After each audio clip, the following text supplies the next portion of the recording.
کل کے اس زمانہ کے مطابق اگر میں عرض کروں تو یہ حج آج ہمارے لیے ایک درس ہے، ہمارے لیے ایک سبق ہے، جس کے لیے میں یہ موضوع آج چھیڑ کے بیٹھا ہوں کہ جب حج مسلمانوں میں اتحاد و یگانگت کا سبق دیتا ہے تو مسلمانوں کو، سارے ممالک کے مسلمان وہاں جمع ہوتے ہیں، ان کو اتفاق اور پیار یاد آتا ہے،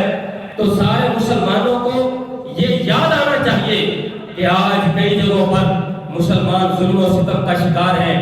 اور ہم ان سے اتفاق اور پیار کی بات نہیں کر رہے،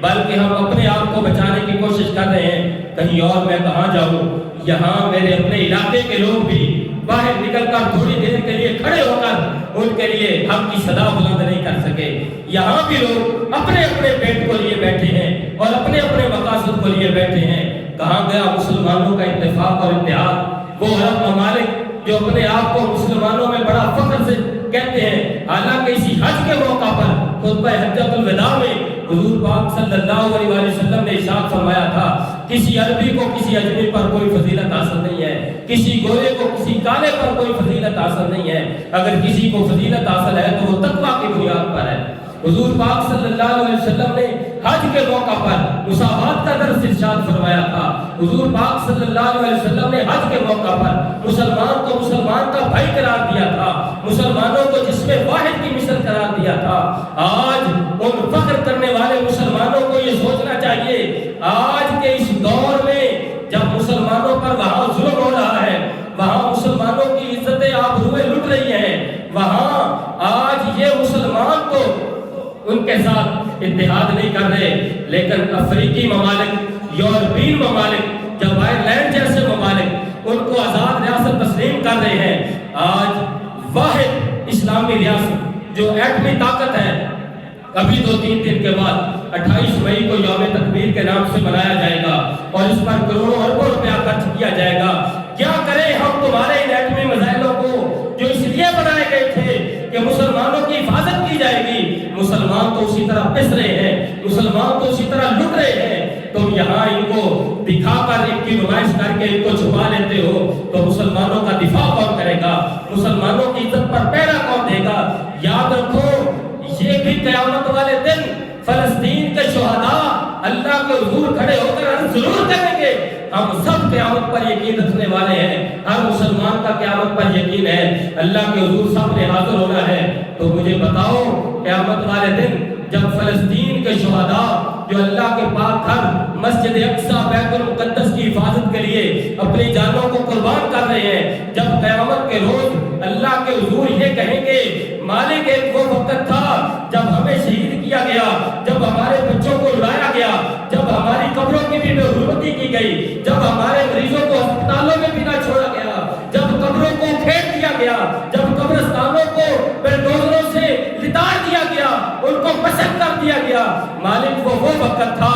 جب جن کو ہم یہودی یا عیسائی کہتے ہیں، وہ اپنی یونیورسٹیز کے اندر، وہ اپنے کالجز کے اندر، اپنے سکولز کے اندر، ان کے بچے، ان کے اسٹوڈنٹس وہ ہمارے حق میں احتجاج کر رہے تھے، لیکن واحد ایٹمی طاقت اسلامی ریاست پاکستان کے اندر اس کے سکول میں، اس کے کالجز میں اور اس کی یونیورسٹیز میں موسیقی کے مقابلے ہو رہے تھے، یہاں ناچ گانا سکھایا جا رہا تھا۔ ہمارے مسلمان بھائی ہمارے ساتھ اتفاق اور اتحاد میں شامل نہ تھے، ہمارے کسی مسلم ملک نے یہ نہیں سب سے پہلے سب سے پہلے حق تو یہ تھا کہ 59-60 اسلامی ممالک سب سے پہلے فلسطین کو آزاد اسلامی ریاست تسلیم کرتے، لیکن یہ نہیں کر سکے۔ میں کہتا ہوں ایک یہاں اس مسجد کا